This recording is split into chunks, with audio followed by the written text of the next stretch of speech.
Hi everyone, welcome. I'm down here in my wormery preparing to check in on a couple bins of African nightcrawler worms. These worms have been fed 25 times. However, the number of feedings may be 4 or 5 at this point, I would assume. Feedings that have occurred over the past 58 days have been done so as just food only, no bedding. Because most people that have worm bins know that besides putting in food for them regularly, it's just as important, perhaps even more important, to make sure you're always giving them bedding with each feeding too. So the only idea behind suppressing the addition of bedding towards the end of a system's age is to allow any residual stuff that's been added in there as bedding to be worked away and drive the system towards completion, where we're going to harvest some nice clean castings and then eventually move the worms onto another place. So I've got the systems right here on the bench. Let's point the camera down so we can get a better view of what's happening down here. Well, when we left off with these little guys last time, this was not here. I left this on the bench, and what this really was just me picking out little scraps of material that was leftovers from a feeding of potato that they received once. Potato which, you know, visit after visit would still remain in the system, still remain seemingly crunchy and fresh. It would even crack and snap because it was still holding together so well. So I started thinking that if I keep bumping into that stuff, I would just pull it out, you know. And, you know, in the end, I suppose if we really wanted to do away with it, we could probably just plan to screen the material to take any larger debris or fragments out.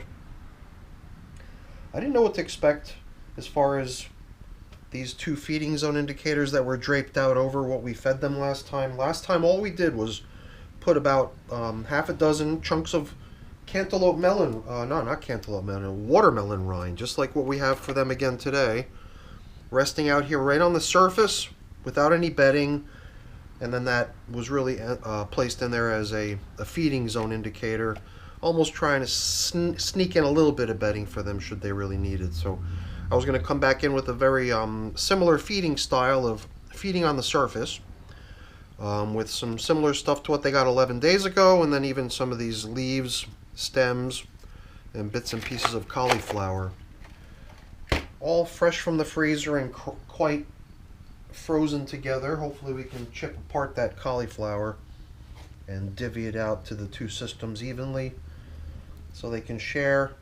You know, I suppose that since we put watermelon rind out on the surface, there's that possibility that a little bit of that thin skin on the outside of the watermelon might remain, and that's what we're seeing here. Itsy bitsy fragments of it.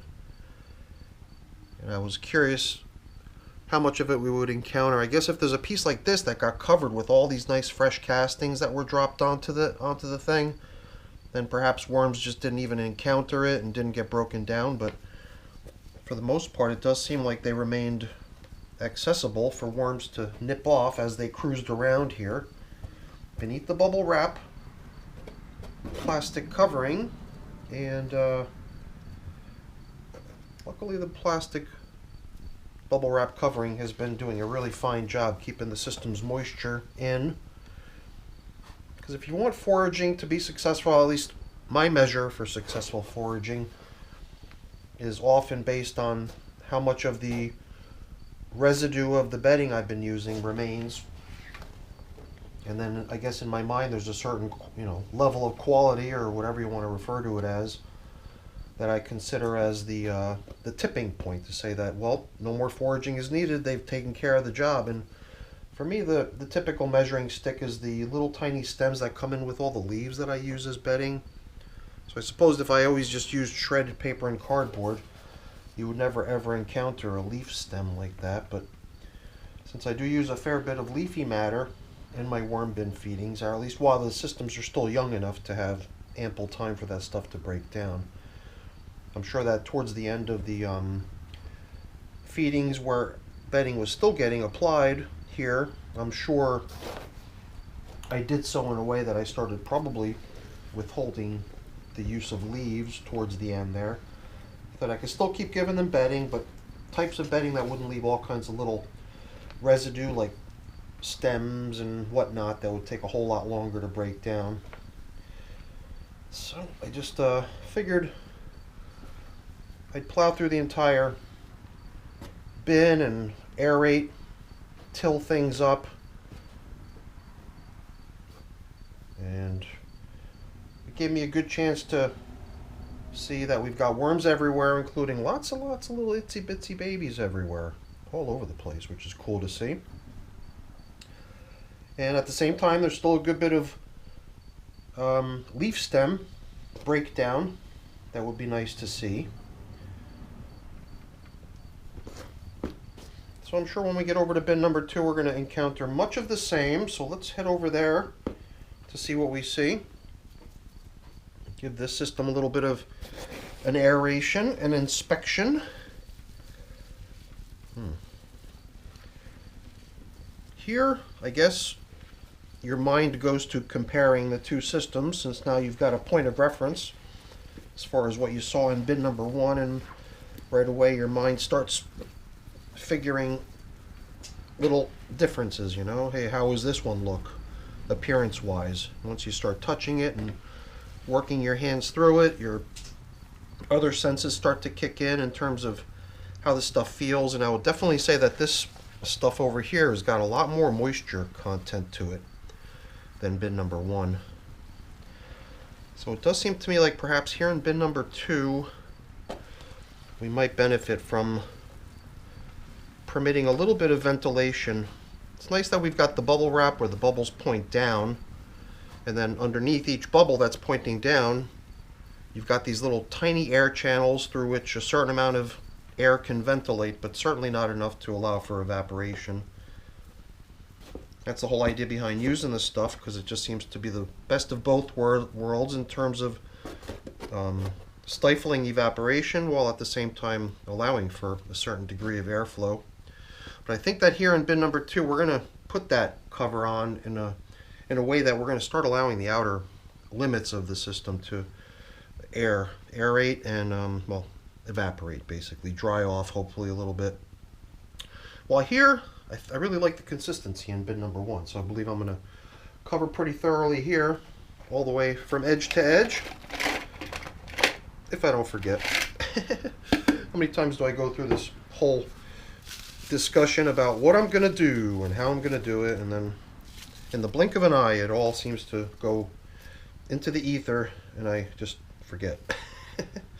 So here I see some stem type chunks, stuff that looks more white than green, and then here was a big piece of that I figured if we don't have much of it over in bin number 2, let's make sure they get a little taste of that, in addition to the yummy green leafy type bits and a couple chunks of watermelon. So once they start cruising for this delicious meal, they can make their decision once they get to the surface. Do they want to go veggie or do they want to go fruits?